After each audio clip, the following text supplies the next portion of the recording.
दिनांक 17 फेब्रुवारी ते 19 एप्रिल या कालावधीत आयोजित कॅन्सरमुक्त अभियान शिबिर दौऱ्यातील पथक आज सावनेरमध्ये पोहोचले।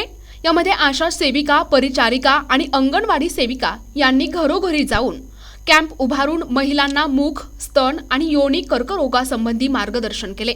यावेळी त्यांनी उपस्थितांना कर्करोगाच्या लक्षणांची ओळख करून दिली आणि बचावाचे उपाय सांगितले। या शिबिराला आमदार डॉक्टर आशिष देशमुख यांनी भेट दिली। या शिबिराचा आढावा घेतला। त्यांनी महिला सेविकांचे कौतुक केले आणि त्यांच्याशी संवाद साधला।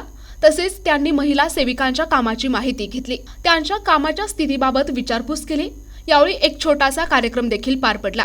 या प्रसंगी डॉक्टर प्रशांत कापसे, डॉक्टर मंजुषा ढोबळे, बीडीओ हिरुडकर रणजित देशमुख, दंत महाविद्यालयाचे doctor Rajesh Kubde, doctor Kiran Jadhav, doctor Sandeep गुजर, डॉक्टर विवेक ठोंबरे यांची उपस्थिती होती।